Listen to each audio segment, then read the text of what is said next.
Olá, eu sou a Gabi Fadel e bem-vindos ao último surto coletivo do ano. Fica aí o meu último presentinho de 2024 para vocês. Se você gosta aqui do surto coletivo, não se esqueça de já curtir e se inscrever no canal se você não for inscrito ainda. O Unabomber é o terrorista favorito da internet. Ele foi o caso que fez o FBI lá nos Estados Unidos gastar mais dinheiro para conseguir resolver. Eles ficaram 17 anos para conseguir pegar esse homem. E hoje eu vou te contar toda a história muito controversa do Unabomber e do manifesto que ele deixou, que é, até hoje, extremamente relevante para o momento em que a gente está vivendo na nossa sociedade e ainda é muito controverso. E aqui nós vamos começar bem do inicinho mesmo, de quando o Unabomber era apenas uma criancinha. Na verdade, o nome dele é Theodore John Kaczynski e ele é filho da Wanda e do Theodore Richard Kaczynski.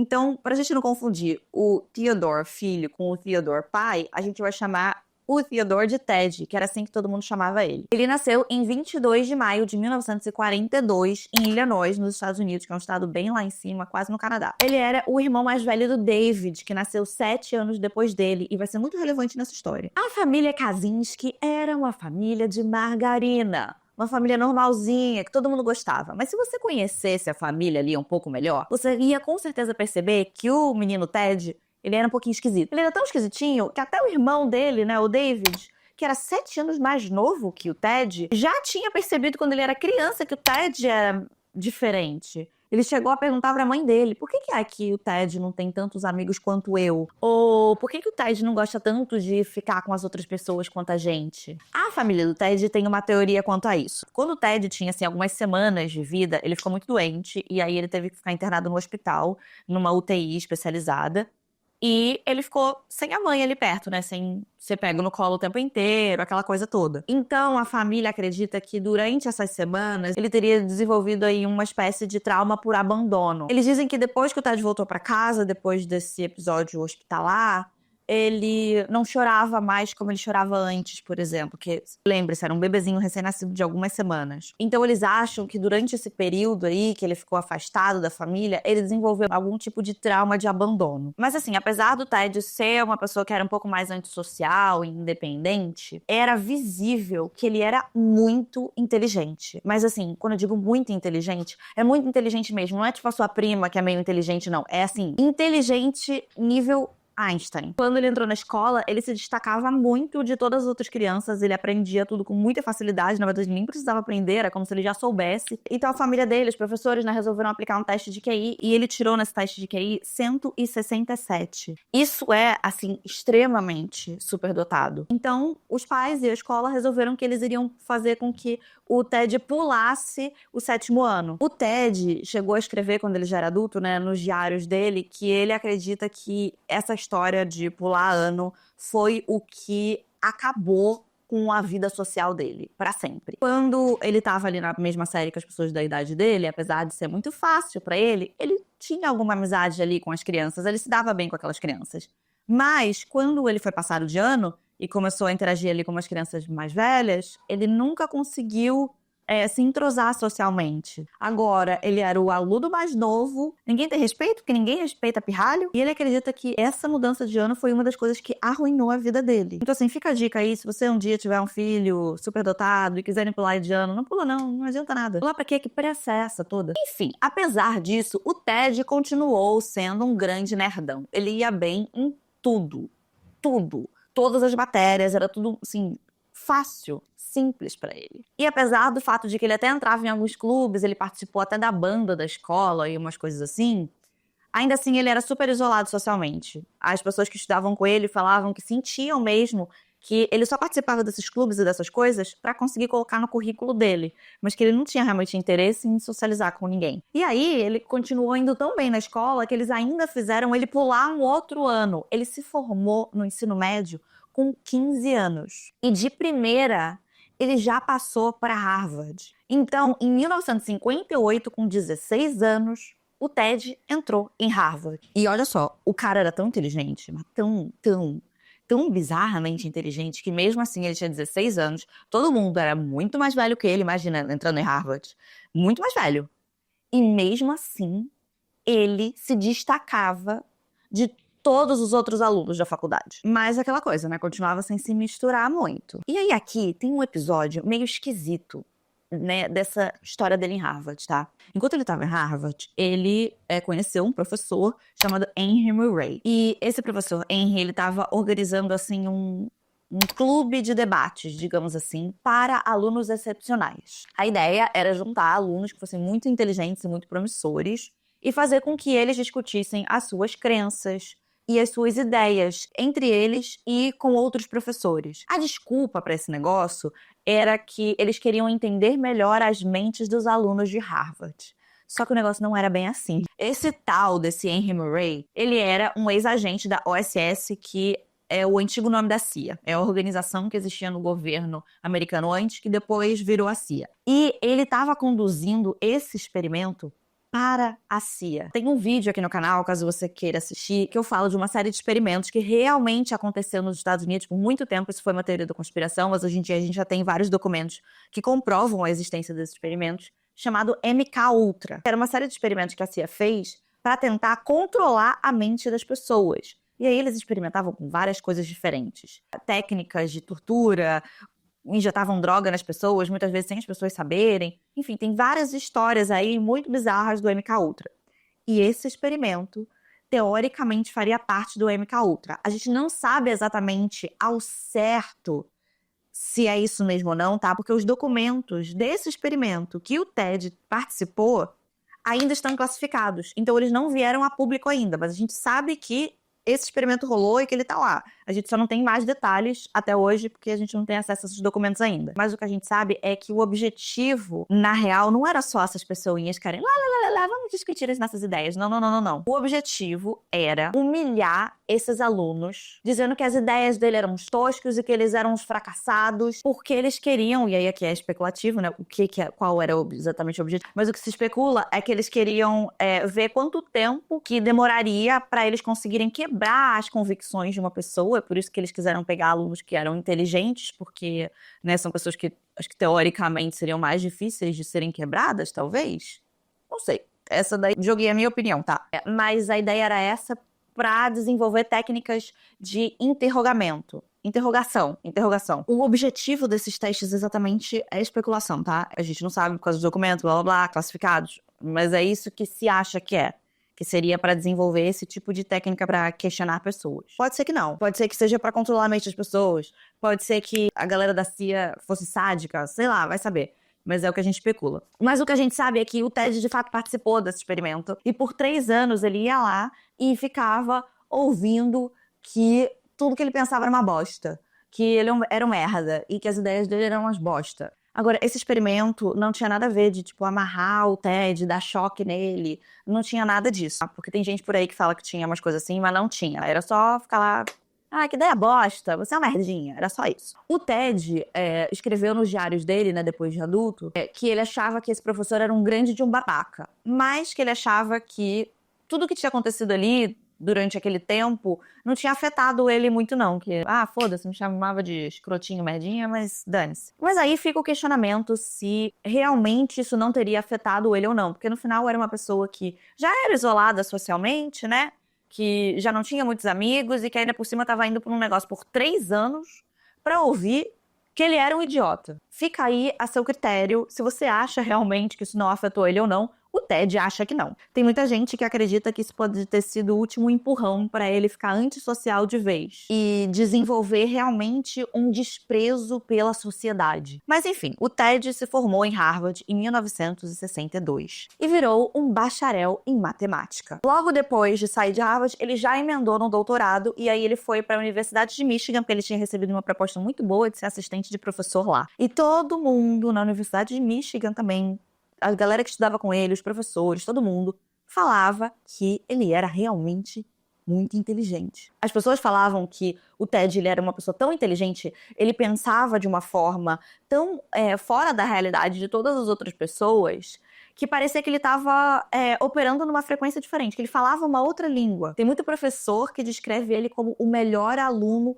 que eles já tiveram o prazer em ir na Harvard de ensinar. Em 1967, ele concluiu a tese de doutorado dele. O nome da tese é Boundary Functions, ou funções de fronteira em português. E essa tese, ela é tão técnica, tão teórica, tão complicada, que é dito por matemáticos até o dia de hoje, que poucas pessoas sequer têm o conhecimento entre os matemáticos para entender sobre o que ele está falando. Ou seja, você pode ser formado em matemática, pegar o negócio dele para ler e você vai falar assim, nossa, o que é isso? Eu não sei nada. Eu não sei nada, eu sou burro. Não, é que realmente é além. Ele até recebeu um prêmio da faculdade naquele ano por causa dessa tese. Mas aí, durante esse período aí que ele estava fazendo esse doutorado em Michigan, ele começou a sentir muito forte essa sensação de alienação das outras pessoas, sabe? De solidão. E aí, essa confusão, né, de se sentir tão isolado de todo mundo, levou o Ted a acreditar que ele fosse transgênero. Tem aí algumas discussões sobre o diário dele, coisas do tipo, que ele tinha... Parecia que tinha, assim, uns pensamentos meio misóginos. Até porque, né, ele não se relacionava com mulheres, ele não se relacionava com ninguém, na verdade, né? E toda essa coisa, essa confusão foi, né, dando nó na cabeça dele, que ele chegou a confundir esse desejo por mulheres com a vontade de ser uma mulher, de acreditar que ele era uma mulher. Que aqui, particularmente, eu acho muito progressista da parte dele. Nessa época, ele já tá pensando que talvez ele fosse trans. E aceitar isso tão de boa, assim, de primeira. Porque ele chegou a marcar uma consulta com um psiquiatra para discutir exatamente uma possível transição de gênero. Só que, enquanto ele tava nesse consultório, ele de repente teve um surto, assim, de consciência, que ele falou assim, mano, o que é que eu tô fazendo aqui? Ele saiu correndo do consultório e ele escreveu muito no diário dele sobre esse evento. Ele sentiu uma raiva gigantesca do psiquiatra. Ele falava que ele sentia raiva, frustração e vergonha de ter pensado desse jeito, de ter chegado aí no consultório e pensar que possivelmente ele poderia realmente querer transicionar de gênero. Ele passou a ter um ressentimento enorme contra a psicologia. Ele escreveu no diário dele até sobre o desejo dele de matar o psiquiatra. Aquele específico. Ele interpretou tudo isso que aconteceu com ele, essa ideia dele de que talvez ele fosse trans e de ir lá, como um sintoma de uma sociedade doente. Ele passou a acreditar, então, que a sociedade cria crises psicológicas nas pessoas. Essas crises são artificialmente criadas pela sociedade por causa do nosso sistema industrial tecnológico. E todas as pressões que esse sistema cria na gente. E que, então, a psicologia seria uma ferramenta desse sistema industrial tecnológico para moldar as pessoas, as personalidades das pessoas, de acordo com normas sociais que essa sociedade cria, fazendo com que as pessoas reprimissem quem elas realmente são. Mas enfim, depois que ele terminou esse doutorado dele, ele foi contratado como professor assistente na Universidade de Berkeley, na Califórnia. E ele foi contratado com 25 anos, fazendo dele uma das pessoas mais jovens a ser contratadas para o cargo, na história da universidade. Só que assim, gente, ele era uma pessoa realmente muito inteligente. Muito inteligente. E como a gente sabe, várias pessoas já falaram que ele, às vezes, não conseguiam nem entender direito sobre o que ele estava falando, de tão inteligente que ele era. E é claro que esses alunos estavam com problema de entender ele. Ele simplesmente não era um bom professor. Os alunos reclamavam que não conseguia entender nada do que ele estava falando. E muitas vezes ele ficava ali, ele só ficava lendo do livro direto, sabe? Ao invés de explicar, fazer uma graça, enfim. Ele não só não interagia muito com os alunos, como ele evitava responder perguntas. Você podia ficar com a tua mãozinha lá que ele ia te ignorar. E aí, assim, né? Os outros professores também diziam que ele era uma pessoa difícil de se relacionar, que ele não se misturava muito com ninguém, né? Que ele era realmente uma pessoa muito, muito inteligente, eles respeitavam ele por isso, mas que ele não se entrosava. Ele ficou trabalhando em Berkeley por só 2 anos. Em junho de 1969, ele pediu demissão e voltou para Illinois para morar com os pais. Quando ele chegou lá para morar com os pais, né, ele pediu um emprego pro irmão dele, que ainda morava lá em Illinois. E aí, o irmão dele, o David, ele conseguiu um emprego na empresa que ele trabalhava, ele era supervisor, e aí ele conseguiu um emprego pro irmão. E aí, enquanto o Ted estava trabalhando nessa empresa, ele ficou com um crush com uma moça do trabalho. Eles até saíram em alguns dates. E ele parecia ser uma criança, tipo, todo feliz. Ai, meu Deus, a gente se beijou. Só que depois de alguns dates, ela disse pra ele que queria ser só amiga dele. E ele não aceitou isso muito bem. Ele começou a escrever poemas e mensagens ofensivas pra ela, chamando ela de tudo quanto era nome. E ele espalhava pela empresa. Ele falava da aparência dela nesses negócios. Enfim, né? Um caos. Aí o David, né, falou: qual é, Ted? Tu vai ter que parar com isso. Não vai dar. Isso não é um comportamento aceitável para uma empresa. Você acha que ele parou? Parou foi nada. E o David falou: se você continuar, tu vai ser demitido. E ele continuou. Então ele foi demitido. E aí, nos diários do Ted, ele tinha várias fantasias de vingança com essa mulher. E ele chegava a escrever, assim, uns detalhes bem gráficos e bem violentos. Enfim, depois de 2 anos ali morando com os pais, ele passou a fazer uns bicos, uns outros trabalhos aqui e ali. Ele conseguiu juntar um dinheirinho e, com a ajuda dos pais, ele comprou um terreno num estado chamado Montana. E aí lá, ele construiu uma cabana, que era uma estrutura super simplesinha, não tinha eletricidade, não tinha água encanada. E começou a viver, assim, de caçar a própria comida, plantar as próprias legumes, enfim. Ele pegava a água da chuva ou do rio, vivia uma vida bem simples naquela cabaninha. E isso era uma fantasia que ele já tinha começado a desenvolver há algum tempo. Então ele estava vivendo o sonho dele. Só que durante esse momento, ele começou a, assim, ficar muito sem paciência para qualquer mínima coisa que tirasse um pouquinho da paz dele. Ele se incomodava se passava caçador ali pela região, se incomodava com uma galera que andava de moto, até avião que passava por cima e fazia barulho, ele já ficava puto. E aí essa raiva dele foi traduzida em vandalismo. Ele começou a jogar prego nas trilhas, ele até vandalizou motocicletas que tinham ali perto, furava pneu, ele sabotava equipamento de construção, ia lá e cortava fio e escangalhava o negócio. Ninguém desconfiava dele, porque ele era só um cara dele lá e tal, e ninguém achava muita coisa. Mas no diário dele, você via que a raiva dele não parava de crescer. Ele escrevia, assim, muito no diário sobre as suas visões de mundo, sobre o que ele acreditava que estava errado. A filosofia toda dele era focada no fato de que ele acreditava que a industrialização e a tecnologia estavam acabando com o meio ambiente e tirando a liberdade humana. Esse é o grande foco dele. Para ele, a gente precisava abdicar de toda essa tecnologia e passar a viver uma vida mais simples, como a que ele vivia. Que esse é que seria o natural pra gente e que faria um bem ao meio ambiente. E aí, essa raiva crescia e ele começou a estudar sobre explosivos. Ele começou a estudar diferentes métodos, ele fazia suas pesquisas, ele testava coisas, ele usava coisas assim que você encontrava facilmente. Material de construção, prego, madeira. E ele ia detalhando sobre todos os experimentos no diário dele. E não só detalhando sobre como montar essas bombas, como que os experimentos estavam indo, mas também detalhando sobre as reflexões dele de como a violência deveria ser usada para alcançar os objetivos dele filosóficos. Porque ele acreditava que o colapso dessa sociedade industrial que ele tanto desejava não seria alcançado sem medidas extremas. A ideia dele era usar de atentados, de explodir essas bombas para conseguir atenção para essas ideias dele e isso inspirar outras pessoas a se rebelarem também. Pro Ted, matar uma pessoinha aqui ou uma pessoinha ali não era grande coisa comparado ao resultado final, que era o grande colapso do sistema. Ele achava que tudo bem pagar com algumas vidas para conseguir destruir o grande mal. É em 1978 que o Ted faz o seu primeiro atentado. Ele construiu uma bomba ali, que era uma coisa bem rudimentar, e mandou para a Universidade Northwest. No dia 25 de maio, o segurança encontra um pacotinho. Quando o segurança pega esse pacote, ele explode e causa leves ferimentos. Não foi uma bomba muito bomba, não. Um ano depois, em maio de 1979, o Ted faz o seu segundo atentado, para a mesma universidade. Só que dessa vez, quem pega esse pacotinho é um estudante, que também sofreu alguns cortes e algumas queimaduras, mas também que não foi nada muito grave. E até aí, ninguém tava ligando muito, tá?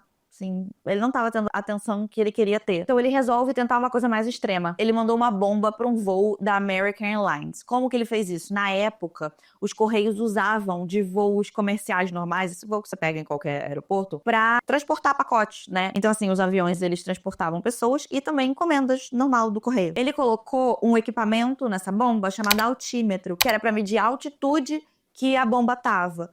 E ele colocou para que essa bomba só fosse detonada quando atingisse uma certa altitude. E foi isso que aconteceu. Quando o avião estava lá em cima, a bomba explodiu. Só que a bomba explodiu meio mais ou menos assim, sabe? Só causou muita fumaça. O avião fez um pouso de emergência, teve 12 passageiros aí que ficaram intoxicados por causa dessa fumaça, mas ninguém morreu. Esse ataque foi o que finalmente fez o FBI se preocupar com ele. Eles começaram a investigar e eles apelidaram o Ted de Unabomber, que é uma sigla para University and Airline Bomber. Ou seja, cara que manda bombas para universidades e companhias aéreas. Só que o Ted, ele não estava gostando nada que os atentados dele não estavam causando mortes. Ele queria, de fato, que as pessoas morressem, não bastava só mandar uma bomba. Então ele começou a refinar esse processo das bombas e fazer bombas mais letais. Agora a gente tá em 11 de dezembro de 1985 e sim, aqui você pode perceber que demora tempos, né? Não é uma bomba atrás da outra, essas bombas elas demoram. Ele colocou uma bomba na frente de uma loja de computadores. Quando o dono da loja viu o pacote e foi pegar, a bomba explodiu e ele morreu instantaneamente. Esse foi o primeiro ataque fatal do Unabomber. E aí aqui eu quero fazer um parêntese, porque o Ted, ele escolhia esses lugares que ele ia mandar essas bombas, né? Lugares que tinham a ver com o que ele acreditava que tinha a ver com tecnologia, né? E indústria. Então, assim, ele mandava para a universidade, porque a universidade, historicamente, né, são responsáveis por criar grandes tecnologias. Ele mandava para uma lojinha de computador, porque uma lojinha de computador é uma coisa de tecnologia. Particularmente aqui, eu acho extremamente escroto, e aqui eu tô colocando aqui o meu juízo de julgamento, que, porra, o cara da lojinha, mano, o cara só tá fazendo o job dele. O professor, sabe?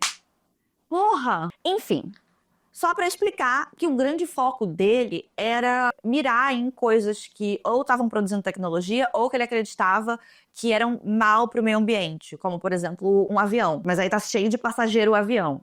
Que vacilo. Enfim, em fevereiro de 1987, ele coloca outra bomba em outra loja de computadores. A bomba feriu gravemente o dono da loja, mas aqui acontece uma coisa que não tinha acontecido até então, porque a gente tem que pensar que isso tá acontecendo aí nos anos 70, 80. Não tem a quantidade de câmeras que a gente tem hoje. Ninguém sabia quem ele era, ninguém tinha a menor ideia. O FBI estava correndo atrás do próprio rabo.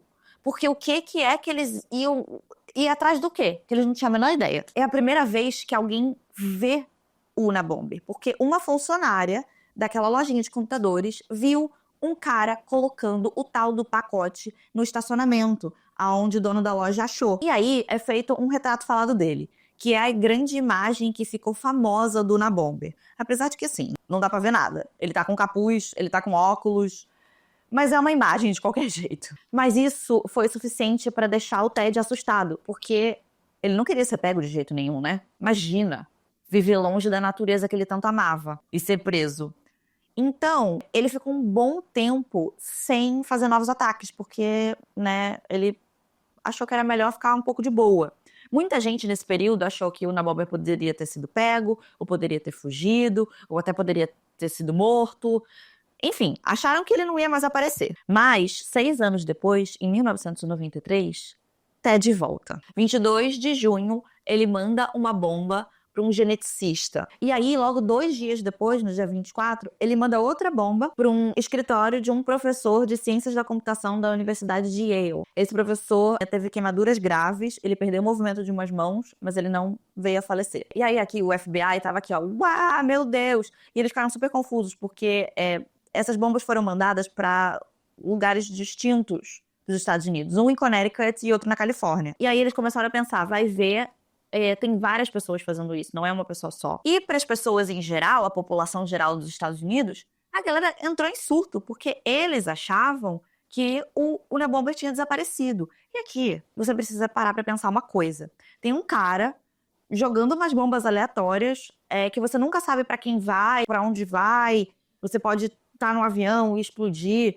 Enfim, as pessoas, elas viviam com medo do Unabomber. Era uma coisa meio constante, assim.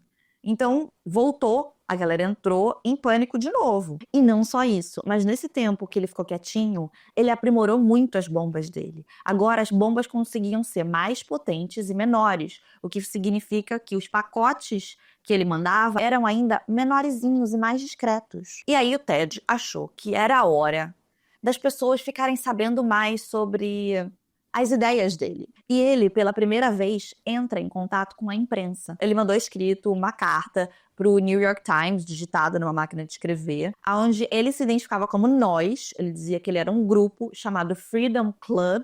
Ele assinava como FC. E ele, nessa carta, descrevia um pouco dessas ideias dele, de que a sociedade estava corrompida pela tecnologia e que a gente precisava se revoltar contra esse sistema. É um pouquinho dessa ideia dele. O FBI tentou identificar alguma coisa sobre a carta, mas na época não tinha tanta tecnologia assim, não conseguiram tirar nada disso. Eles até ficaram pesquisando por muito tempo, porque eles perceberam que tinha uma marca na carta que estava escrito, um texto, como se alguém tivesse escrito num papel por cima, sabe, daquela carta. Ligue para Nathan R. na quarta-feira, às 7 da noite. E aí eles ficaram, que nem os idiotas, pesquisando quem era Nathan R. Ligaram para vários Nathan R's, porque imagina, devia ter vários, não falava nem sobrenome exatamente quem era. As pessoas ficaram recebendo ligações do FBI, o FBI tentando descobrir quem era para conseguir alguma pista, quando na verdade o Ted tinha feito isso de propósito. Ele escreveu um negócio por cima para ficar marcadinho ali no papel, só para sacanear o FBI. Nessa carta que o FBI mandou também, ele colocou um código que era para que os jornais, a imprensa, o FBI no geral, soubessem que numa próxima carta, só seria realmente o Unabomber se tivesse esse mesmo código. E isso, claro, não foi divulgado no New York Times nem nada, né? Não foi divulgado para a população geral. Um tempo depois, no dia 10 de novembro de 1994, o Ted manda uma bomba para a casa de um executivo chamado Thomas Mosser. Esse cara era um publicitário que ajudou a limpar a imagem, fazer toda a campanha de relações públicas da Exxon, quando teve um vazamento de óleo, que eles foram os responsáveis. O Mosser abriu esse pacote na casa dele e ele morreu instantaneamente quando ele abriu. O Ted depois ele fez um comunicado onde ele justificava esse ataque, dizendo que o Mosser representava interesses corporativos destrutivos para o meio ambiente. Em abril de 1995, o Ted manda uma nova carta para o New York Times. E ele fala o seguinte: se vocês publicarem um manifesto que eu escrevi, eu vou parar de mandar bomba. E aí, pouquinho tempo depois, no dia 24 de abril daquele ano mesmo, ele manda a sua 16ª bomba. O alvo foi um cara chamado Gilbert Murray, e ele era um dos lobistas de uma grande empresa madeireira. Essa explosão ele mandou diretamente para o escritório desse cara. Foi tão forte que até a estrutura do prédio ficou danificada. Um tempinho depois, o Ted começou a gostar dessa coisa de brincar, sabe, com o FBI. No dia 10 de junho, ele mandou uma carta para o New York Times dizendo que ele estava planejando colocar uma bomba em um dos aviões saindo do aeroporto de Los Angeles no dia 4 de julho. Só que o Ted nunca pensou realmente em fazer isso. Ele só queria ver o FBI surtando. Era só isso. O FBI ficou lá surtado, fez uma puta operação pra monitorar tudo ali no aeroporto e tal, não sei o que, e nada aconteceu. O Ted lá na casa dele, tipo, kkkk. Mas enfim, depois de muito tempo pensando, o FBI resolveu liberar pro New York Times publicar o tal do manifesto. Então, o New York Times publicou o manifesto que tem o título de A Sociedade Industrial e o Seu Futuro. Tem 33 páginas e aborda todas as ideias do Unabomber, ou Ted Kaczynski. E aí ele fala, desde todas as suas críticas quanto à indústria e à tecnologia e a todas as coisas que ele considera ferramentas desse sistema, como críticas muito fortes à política também. Desse manifesto, umas 7 ou 8 páginas são dedicadas a falar mal do que ele considera esquerdismo. Mas não é como se ele também tivesse com a direita não, tá? Porque ele também fala mal da direita, apesar de ocupar um espaço de texto muito menor, mas também tá lá, dizendo que a direita também é uma bosta. A ideia geral do manifesto é de que a tecnologia está destruindo a liberdade humana e o meio ambiente. Ele diz que a sociedade industrial ela é fundamentalmente opressora e que a única maneira da gente restaurar a liberdade humana é desmantelar completamente esse sistema tecnológico e voltar para a natureza. E o FBI, ele só autorizou desse manifesto ser publicado porque eles realmente não sabiam mais o que fazer. Eles não tinham pista, eles não sabiam quem era, o que era, se eram várias pessoas, se não era, não tinham ideia.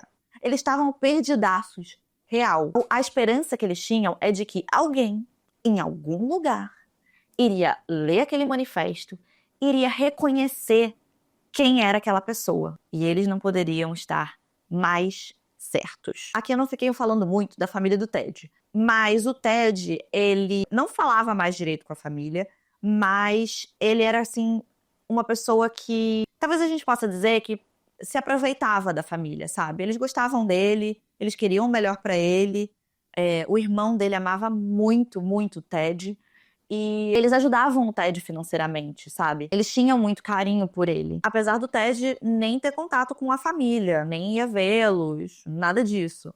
Mas ainda assim, era uma pessoa que ele se preocupava muito. O irmão do Ted, o David, ele era casado com uma moça chamada Linda. E eles não eram, assim, pessoas que eram super inteirados nas notícias do mundo, mas é claro que eles sabiam do Unabomber, né? Era um negócio que todo mundo sabia, não tinha como não saber. Só que quando o Ted mandou aquela primeira carta pro New York Times, a Linda leu aquela carta. E ela achou que as coisas que falavam naquela carta eram todas muito parecidas com as coisas que o David falava sobre o irmão dele. Porque a Linda nunca tinha conhecido o Ted. Na real, quando o David estava para se casar com a Linda, o Ted, sem nunca ter conhecido a Linda, mandou uma carta falando mó mal dela, dizendo que odiava ela, sendo que nem conhecia a gata. Ele disse que ela era desagradável e que o David não devia se casar com ela. Aqui, o que, assim, a gente pode deduzir é que a Linda seria considerada como, assim, um obstáculo pro Ted conseguir manipular o irmão dele. Porque o irmão dele gostava realmente muito dele, sabe? Então, sempre que ele queria dinheiro, o David dava. E aí, agora que ele vai casar, né, vai ter uma pessoa que vai ser uma pessoa ali pra controlar isso. E aí, depois que o David se casou com a Linda, o Ted, que já era uma pessoa que era super afastada da família, então, assim, passou a praticamente não falar mais com eles mesmo, sumiu. E isso tudo no topo da família ainda tá sustentando o estilo de vida do Ted, porque ele precisava ainda, assim, de algum dinheiro, né? E eram eles que mandavam esse dinheiro pra ele. Então a Linda passou a ver o Ted, assim, como uma pessoa super manipuladora que só queria sugar o marido dela. E ela passou a realmente interferir nessa relação, né? Então a Linda não gostava do Ted porque achava que o Ted se aproveitava do marido. O Ted não gostava da Linda porque aí a Linda interferia e não deixava o irmão pagar as coisas pra ele, essas coisas. Então nenhum gostava de ninguém. Então tudo que a Linda sabia era do que o David falava pra ela. E o David gostava muito do irmão, né? Então devia contar dessas ideias e todas e tal do irmão. Até porque, né? Por que é que o meu irmão mora na puta que pariu isolado? Ah, por causa disso, né? Se ele é meio doidinho assim. Enfim, quando a Linda leu o negócio, ela imediatamente pensou no Ted. Imediatamente. E o David falou, não, Linda, para, você tá maluca. Mas ela insistiu. E ela pediu pro David prometer um negócio pra ela. Que se fosse publicado esse tal do manifesto, que ele ia ter que ler pra ele tirar a própria conclusão dele, se ele achava que era o Ted ou não. E aí, quando o negócio foi publicado, ele falou, bom, beleza, prometi pra Linda que eu vou ler. Aí ele foi, tentou comprar o jornal, ele não conseguiu comprar o jornal. E aí, ele foi pela primeira vez em uma biblioteca pública pra acessar um computador. Ele nunca tinha acessado um computador até o presente momento, tá? Porque aqui, mais uma vez, a gente tá falando aí do início dos anos 90. Muita gente não tinha computador naquela época. Então é engraçado só que isso meio que acabou forçando o irmão dele a usar a tecnologia e que isso foi a ruína do Ted.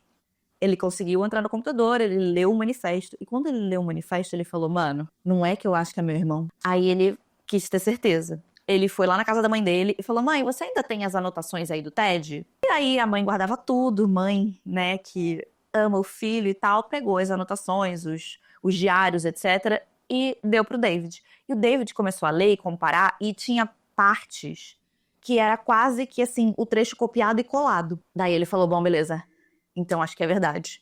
Ele contratou um investigador pra ficar de olho no Ted e foi falar com um advogado, pra usar do advogado pra fazer uma queixa formal com o FBI, que era pra ter mais certeza de que o FBI ia levar a sério. E também pra negociar algumas coisas, porque eles não queriam, o David não queria de jeito nenhum que fosse a público que era ele que tava fazendo essa denúncia. Provavelmente porque ele não queria que o Ted soubesse que era o irmão dele traindo ele, porque ele gostava muito do Ted. Mas ele considerava que isso era a coisa certa a se fazer. Só que assim, apesar de ele ter entrado com o advogado ter pedido pra não ser publicado, eventualmente isso vazou pra mídia, tá? E hoje em dia todo mundo sabe que foi ele, mas no primeiro momento era pra isso também. Enfim, o FBI pegou as coisas, começou a investigar, viu que realmente os indícios eram muito fortes e em 3 de abril de 1996 eles fizeram uma operação pra prender o Ted na cabana dele. When she said, well, I think maybe your brother's the Unabomber, I thought, well, this is not anything to worry about. Ted's never been violent. I've never seen him violent. So Dave went with me, and then as Dave read the first page, I was sitting at his side and his jaw dropped. I thought I was going to read the first page of this, turn to Linda and say, see, I told you so. But on an emotional level, it just sounded like my brother's voice. Lá dentro, eles encontraram várias coisas, vários dispositivos, vários explosivos. Tinha bombas inacabadas e tinha até rascunho do manifesto. Além de encontrarem todos esses diários aí que eu falei, que falavam o nome das vítimas, né, dava detalhes de todas as coisas. Essa prisão foi super divulgada na mídia e aí o Ted, uma pessoa muito peculiar, com essas ideias muito peculiares, recebeu muita atenção. E todo mundo começou a discutir ainda mais as suas ideias. O Ted contratou advogados, né, que inicialmente eles queriam alegar insanidade. Só que o Ted falou que ele não queria insanidade de jeito nenhum. O que o Ted queria era usar coisas técnicas pra escapar. Tipo assim, uma lacuna legal, umas coisinhas assim que você analisa na lei e fala, poxa, mas tecnicamente, nananana. Era isso que ele queria fazer pra conseguir escapar. Eles não conseguirem condenar ele por problemas na lei. Mesmo que todo mundo soubesse que ele era o Unabomber. Porque pra ele, viver uma vida, fosse numa instituição psicológica, fosse numa prisão, era um grande pesadelo. Ele queria viver a vida dele na natureza, né? Não era isso que ele tanto advocava?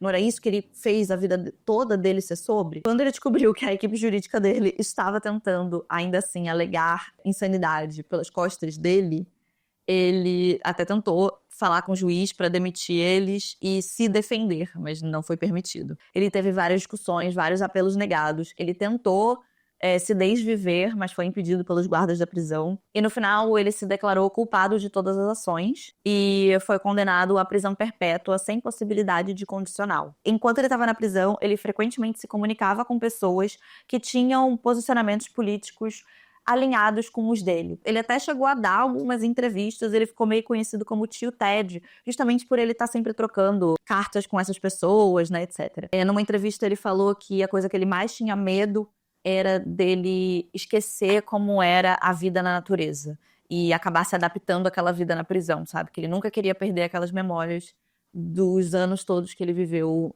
na floresta. Quando ele já estava bem mais velho, ele foi diagnosticado com um câncer no intestino e ele recusou o tratamento e ele morreu com 81 anos no dia 10 de junho de 2023, ou seja, no ano passado. E apesar dele estar com câncer, ele acabou se desvivendo, possivelmente por causa das dores, não devia mais estar com qualidade de vida. Até hoje, existe um grande fascínio pelo Unabomber. E todo o manifesto dele se torna cada vez mais atual. Tem muita gente que acha muito surpreendente todas as previsões que ele acabou fazendo, de que a tecnologia ia nos tornar cada vez mais isolados, que a gente ia ter cada vez mais automoção, que ia haver vigilância em massa, que as pessoas iriam criar uma dependência tecnológica. Tudo isso são temas extremamente atuais, na verdade, cada vez mais atuais. E assim, se você pegar para ler esse manifesto, você tem que pensar que esse era um cara que era extremamente inteligente. É claro que ele vai ter algumas ideias que fazem sentido, que são boas ideias. E ele também tem um posicionamento político, né, muito peculiar. Ele não é nem de direita nem de esquerda. Na verdade, ele fala mal de ambos os lados, por mais que ele tenha bem mais críticas à esquerda. Porque, na verdade, o grande inimigo dele é o sistema industrial tecnológico. Ele culpa a tecnologia. E as críticas todas dele são de todas as ferramentas que mantêm esse sistema. E aqui existe um grande paradoxo do Ted Kaczynski. Realmente, ele levanta pontos que são pontos que merecem ser discutidos. Mas ele fez isso de uma forma indefensável, matando pessoas inocentes, que não têm escolha a não ser estar nesse sistema. E aqui eu também acho muito importante deixar claro que ele parece que é uma pessoa super altruísta, né? Muita gente coloca ele como uma pessoa super altruísta, mas ele deixa claro nos diários dele que ele sempre teve vontade de matar. Que ele sempre teve um grande desrespeito para a vida das pessoas em geral. E ele não via problema em simplesmente matar pessoas que, no final das contas, são uma vítima desse sistema que ele tanto não gosta. Tipo, o moço da lojinha de informática, cara. Coitado! No final das contas, não é só porque alguém é inteligente que essa pessoa é uma boa pessoa. Essas coisas são independentes. Se você gostou do vídeo, não se esquece de curtir, se inscreve no canal caso você não seja inscrito ainda e vire um lindo e mágico unicórnio bem surtadinho. E eu vejo vocês no ano que vem. Tchau!